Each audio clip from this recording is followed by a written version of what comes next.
This is the only BPMN tutorial you need to watch in order to understand all BPMN events, all BPMN tasks, and all BPMN gateways. Let's get started right away. So here you can see all BPMN events that exist, all start events, end events, and intermediate events. Here in red, or in the red box, you can see the catching events that we have, in blue the throwing ones, and in green the non-interrupting. So what does this actually mean? The catching ones are events which means we are receiving something or we are catching something. So let's go one by one so we can understand each of them. The first is the message event. As you can see, there is a catching, a throwing, and a non-interrupting way. A message event just means, or an event in general means, just something happens in a specific point in time. It has no duration, it just happens, right? So if you hear a sound, it just happened. This is an event. Or if the time is 12 o'clock, it's an event, it just happened.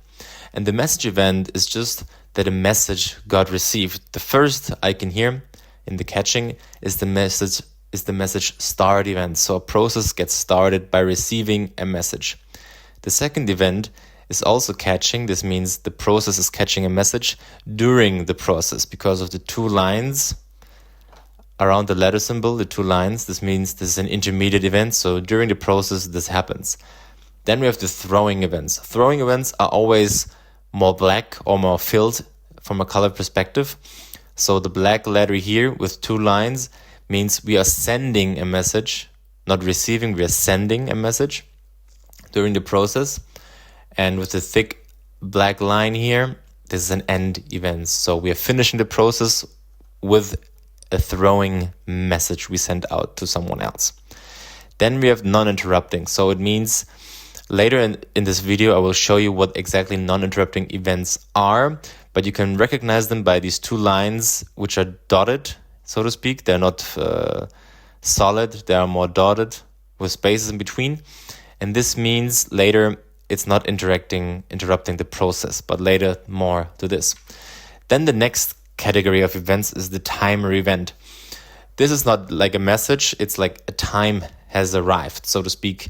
The first event here means, let's say if it's 12 o'clock, then the process starts. That's this point here. And also during a process, we could wait. Let's say it's 1 p.m. and after this we proceed. For the timer event, you only have catching but not throwing events, because it doesn't make sense to throw a time to someone else. But also we have an non-interrupting event, which I will show later. Then we have error events. What is an error event? Whenever there is a mistake, you could use an error event for this. So to speak, if an error is received, the process starts. For example, it's the first event here. Or during the process, we could receive or catch an error. But also we can end our process with an error, so to speak. If something happens, we send an error out and then we finish the process. There is no non-interrupting because an error per definition means the thing or the process gets stopped as soon as we send it. Okay, then we have escalation. Escalation events are kind of similar to message events up here, but a bit different because you could use it more specifically for escalating processes to a supervisor. So for example, if an escalation event was received here, it starts a process, or during the process it could be received, or we can send an escalation. Let's say during the process something happens and then we escalate or we send an escalation, so a new process gets triggered. It's kind of like the message, but it's just more specific. Okay, then we have the cancel event. This is very specific also. For example, you could imagine whenever you use a tool, you always have a cancel button, right? Or a cancel option. And that's the same here. We can receive cancellations, and we can also have an end event as a cancellation. Then compensation. This is very specific. So a compensation generally means you want to undo what you did before. This is especially helpful for database transactions or if you book a flight transaction, kind of like. So whenever we have these events, we try to undo what we did before. I have an example for this later too. Then we have conditional events. And a conditional event is very generic. It could be almost everything. Any condition, like one condition could be if the variable x equals 10, then we're going to do something. or when the car arrives, whatever. Any condition could be a conditional event. Then we have links. Links are very rare. You will very rarely find these events. For example, a good use case is if you draw a BPMN diagram on paper and the paper is too small, you use these events to link on the next paper where the process proceeds. So it's very uncommon to use it. Then we have signal events. This is kind of like a message, just without the message, if this makes sense. So you're giving a signal like something happened, but you don't have a message itself to communicate what exactly happened. So it's just a signal received or not, right? So you could get a signal here, or you can send a signal to somewhere else, but no message is attached to this. Then we have the terminate end event, very special because it's just an end event. There's no catching and no interrupting. Terminate means when this is an end event, every token in this process gets killed and terminated. Then we have multiple events. A multiple event could mean that multiple things at the same time occur. It's not, or for example, if we start the process with this, we could start a process with the time or the message. But if you want to do multiple, like a process can be started with if it's 12 o'clock or if a message is received, we just want to use one symbol, we could use this here. And also we can end a process with multiple events. Then we have the parallel multiple. This means, for example, if it has to be 12 o'clock and we need to receive a message, both, not just one, then we could utilize the parallel multiple event. For example, here is a start event. All right, so these are all the events we have. Like I said, we have catching events. So when we receive something in our process, we have throwing events. So when we end our process or when we want to send something out. And for some events, we have a non-interrupting option. What this exactly is, I will show in some examples later. Now let's have a look on tasks and activities in BPMN. Like, these are the most usual ones. Top left is the abstract task. This is just a generic placeholder. Then we have receive tasks, so we can receive messages with a task. We can send messages with a task. We can have service tasks. So whenever a system is fully automated doing something, we would use this one. We have user tasks. So if a user is doing something with the IT system, let's say enter a form. We have manual tasks. This could be like moving a rock from a place to B or moving a piece of paper somewhere. This could be a manual task. A business rule task, I have an example for this. This is to simplify the BPMN diagram if you have a lot of decisions like XORs, either ors. And script task is if a little script is used for this task, but not really fully automated service tasks. Let me give you a quick example what a business rule task does. Here you can see, for example, a BPMN diagram, which has a lot of XORs, a lot of decisions. And as you can imagine, this logic really blows up the diagram and makes it less readable. And instead of using this, you can also just use the business rule task here, which has these rules in it. Like you could imagine, right? You capture some information, let's say the color of an object, the size of an object, and how old it is. And based on what the outcome is, you could categorize it for a certain way, right? If it's old, green, and big, then you have this state here. If it's blue, small, and young, it's here, right? So it's very simplifying the model because in this business rule task, you can portray these decisions to make it more lean. That's how you use the business rule task. Okay, let's jump back to the activities. What also kind of activities we have, you can see on the right. We have the parallel task, sequential task, and the looped task. What are these here? So here on the right, these three options you can combine with what you have here on the left. So you could have a user task, which is also sequential, so to speak. So what is a sequential task? You could imagine you have a list, like an input list. And with the sequential task, you have to do your task for all the items of this list. Let's say we have a list of tree, vehicle, and potatoes, and the activity is to buy it. Then this means this activity is buying the vehicle, then the potato, then the car, or whatever the order is, in sequence, one after the other. And when this is done, the activity is done. The parallel task here means we're not buying the list in sequence, it's in parallel. So we're buying potatoes, the car, and whatever option we had in parallel. Then here is the looped task. What does this mean? I have an example prepared. You could imagine you do something, do A, then is it fine or not? If not, you do A again. And if it's fine, you go to do B. And the same could be done with this looped activity. You do A until something happens, right? You have to define an anchor. When is something done, so to speak? So the cashier is maybe scanning an object until it really scans. You know what I mean? And if this is done, we go to activity B. That's the looped task. All right, then here on the bottom, there's again one category of tasks missing. It's here on the left, it's the sub-process. So every activity could be a sub-process in itself. So you could collapse this plus here and you would get what you see here in the middle. So this activity in itself is another process with a start, with an activity, and with an end. This helps to build hierarchies between processes to keep the high-level process lean. This hierarchy is very necessary. Then here on the right, you have the call activity. It's also like a sub-process, but you could imagine this call activity, like this activity or this process is somewhere defined, not in this process, it's just somewhere defined somewhere else, and you just call it, right? You just make a call to this activity.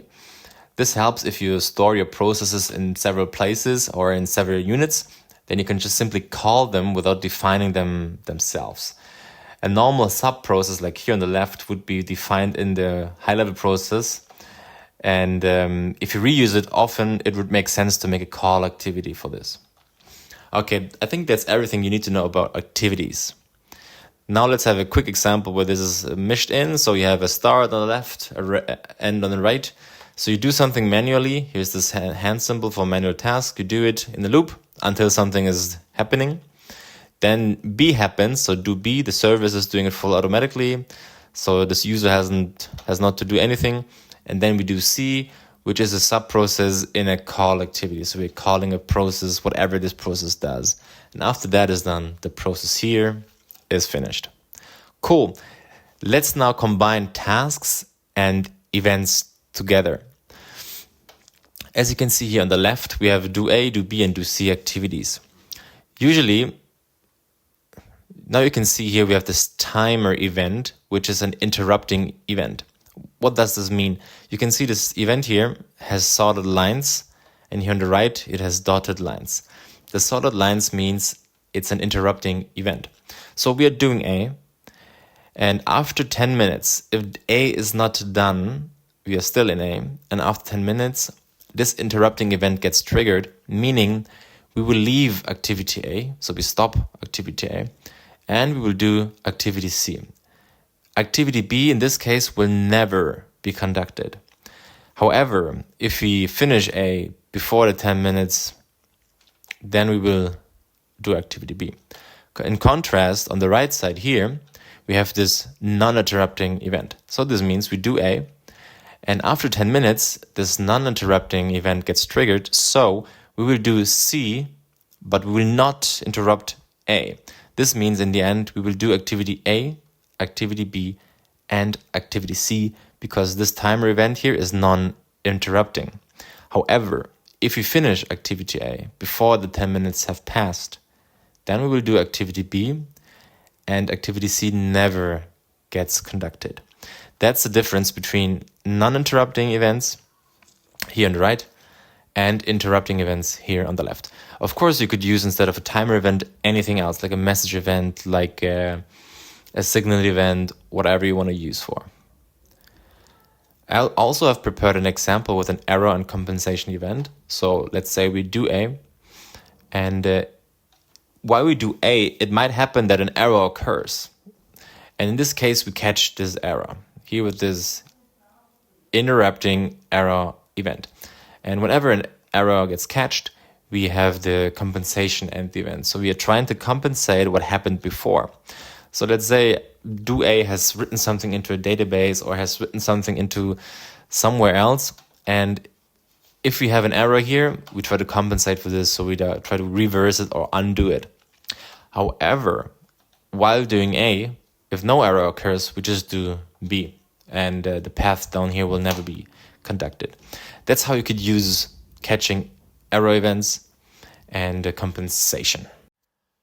Now let's have a look on the gateways BPMN has to offer. The very first one, I'm sure you know, the exclusive or the either or gateway with two symbols. Either it's this gateway symbol without any filling, or it has an X.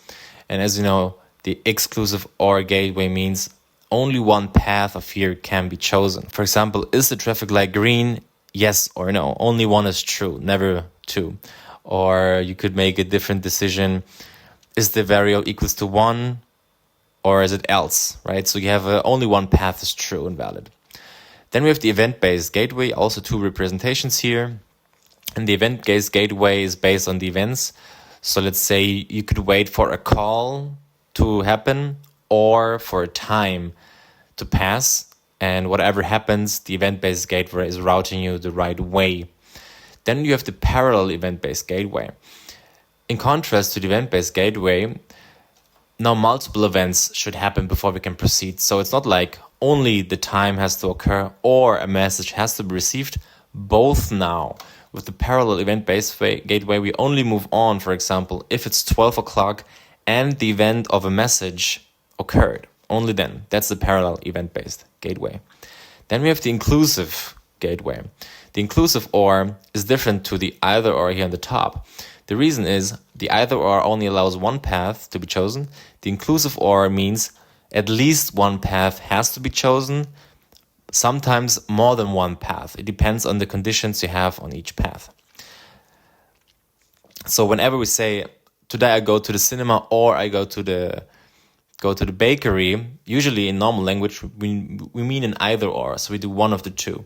But if you model an inclusive OR, we could do actually both, but at least one of these two activities.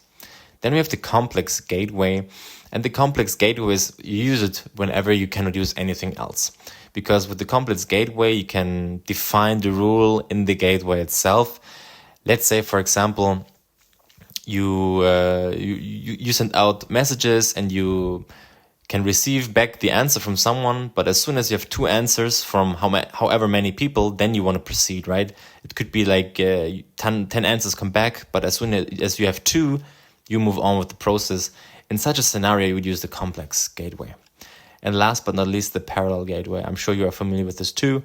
We use this one to parallelize activities, to make them parallel. So not sequential, but parallel. So let's say we have an activity for system A and for system B. They both do it in parallel, and we only move on in the process as soon as both systems have completed their activity used by this parallel gateway. I also link you some videos in the description below I've made before to understand each gateway even better.